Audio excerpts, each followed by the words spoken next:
नमस्कार, मैं हूं अंकुर और आप देख रहे हैं सत्यहिंदी.com। आइए एक नजर डालते हैं अब तक की सुर्खियों पर। आज दिल्ली के बत्रा अस्पताल में शनिवार दोपहर एक डॉक्टर समेत 12 मरीजों की मौत कथित तौर पर ऑक्सीजन की कमी के कारण हो गई।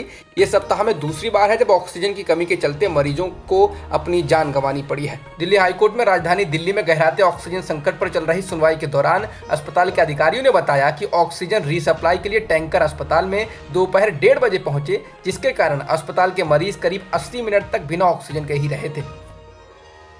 दिल्ली में ऑक्सीजन की कमी को लेकर दिल्ली हाईकोर्ट ने केंद्र सरकार को जबरदस्त फटकार लगाई। हाईकोर्ट ने कहा कि दिल्ली को उसके हिस्से की 490 मीट्रिक टन ऑक्सीजन किसी भी हाल में उपलब्ध कराइए, नहीं तो उसके खिलाफ अवमानना का मामला भी चलाया जा सकता है। कोर्ट ने कहा कि पानी सिर के ऊपर जा चुका है, अब हमें काम से मतलब है। आप यानी केंद्र सरकार अभी सब व्यवस्था करिए। कोर्ट ने यह तक कह दिया कि अगर उसके आदेश का पालन नहीं हुआ तो अगली सुनवाई पर जिम्मेदार प्रशासन को कोर्ट में पेश होना होगा। बीजेपी के वरिष्ठ नेता और राज्यसभा सांसद सुब्रमण्यम स्वामी ने कोरोना वायरस के खिलाफ जंग में महाराष्ट्र की महाविकास आघाड़ी सरकार की पीठ थपथपाई। उन्होंने ट्वीट कर कहा है कि उद्धव ठाकरे सरकार को मुंबई में कोरोना वायरस संक्रमण दर को कम करने के लिए एक हल्की सी शाबाशी की जरूरत है। बड़ी शाबाशी तब दी जानी चाहिए अगर ये संक्रमण की दर लगातार कम होती रहे। इसके साथ ही उन्होंने कहा कि मेरा मानना है कि अब अस्पताल भी बेहतर स्थिति में है।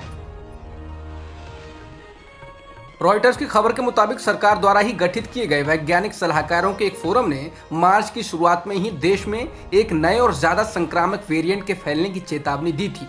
रॉयटर्स को फोरम में शामिल 5 वैज्ञानिकों ने इस बात की जानकारी दी। फोरम में शामिल 4 वैज्ञानिकों का कहना है कि चेतावनी के बाद भी केंद्र सरकार ने वायरस के संक्रमण को फैलने से रोकने के लिए कोई पाबंदियां नहीं लगाई और न ही कोई कदम उठाए। इसके इतर बिना मास्क लगाए लाखों लोगों ने धार्मिक कार्यक्रमों में हिस्सा लिया और प्रधानमंत्री मोदी के अलावा बाकी विपक्षी नेताओं की रैलियों में भीड़ बनकर लोग जुटे। वैज्ञानिकों का यह फोरम विशेष रूप से कोरोना वायरस के जीनोमिक वेरिएंट का पता लगाने के लिए सरकार द्वारा स्थापित किया गया था।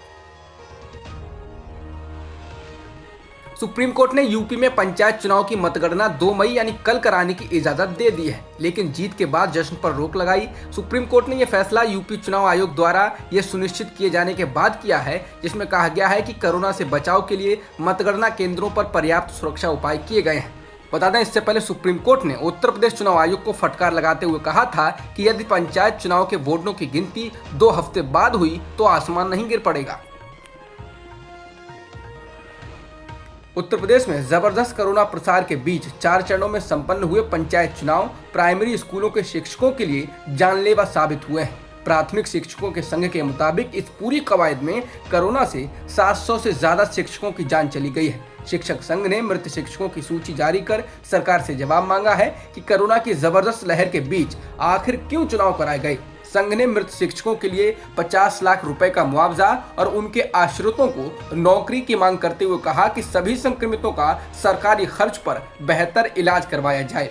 इस बीच प्रदेश में पंचायत चुनाव के लिए 2 मई से मतगणना का काम शुरू होना है और पेपर बैलेट से हुए इन चुनाव के लिए मतों की गिनती के काम में भी बड़े पैमाने पर शिक्षकों की ही ड्यूटी लगाई गई है। अमेरिका के शीर्ष महामारी विशेषज्ञ एंथनी फाउची ने भारत में कुछ हफ्तों के लॉकडाउन का सुझाव दिया है। द इंडियन एक्सप्रेस को दिए एक साक्षात्कार में उन्होंने कहा कि कोरोना की दूसरी घातक लहर को तुरंत काबू में लाने के लिए भारत में कुछ हफ्तों का लॉकडाउन लगाया जाए। इसके साथ ही उन्होंने कहा कि तत्काल में एक और सबसे महत्वपूर्ण बात है ऑक्सीजन, दवा, पीपी की आपूर्ति प्राप्त करना। उन्होंने किसी भी सरकार का नाम लिए बिना कहा कि जीत की घोषणा शायद समय से पहले कर दी गई थी।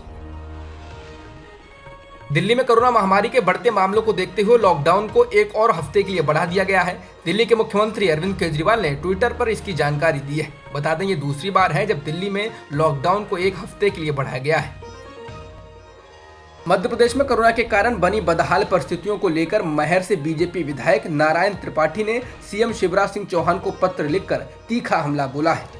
उन्होंने अपनी ही पार्टी की सरकार पर हमला बोलते हुए कहा कि कोरोना से विंध्य के बुरे हाल तो हैं ही, लेकिन यही हाल पूरे मध्य प्रदेश का भी है। मध्य प्रदेश में ना बेड है, ना वेंटिलेटर, ऑक्सीजन के बिना मरीज दम तोड़ रहे हैं, जरूरी दवाओं का भी इंतजाम नहीं है, जांच भी नहीं हो रही है और टीवी चैनलों पर जारी बयानों में सब व्यवस्था ठीक दिखती है। इसके साथ ही उन्होंने सीएम शिवराज सिंह चौहान से कहा कि प्रदेश को बचाने की जिम्मेदारी आपकी है, वर्चुअल मीटिंग के तमाशे से कुछ नहीं होने वाला है। गुजरात के भरूच में एक अस्पताल में आग लगने से कोरोना के कम से कम 18 रोगियों की मौत हो गई। ये हादसा शनिवार के तड़के हुआ। एक पुलिस अधिकारी ने इसकी पुष्टि करते हुए कहा कि सुबह 6:30 बजे तक मरने वालों की संख्या 18 हो चुकी थी। वेलफेयर अस्पताल में रात के 1 बजे आग लग गई। उस समय अस्पताल में 50 से अधिक रोगी थे।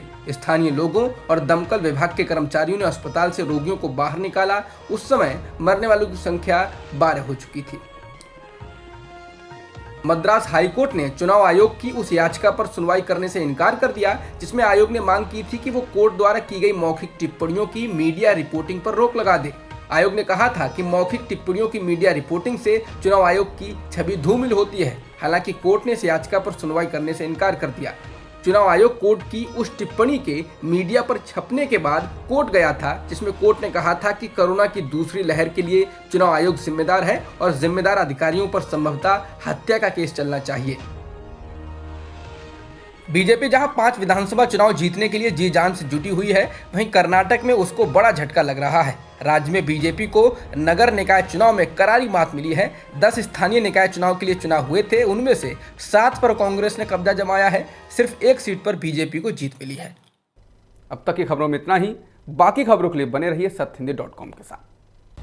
सत्य हिंदी का ऐप डाउनलोड करें गूगल प्ले स्टोर पर।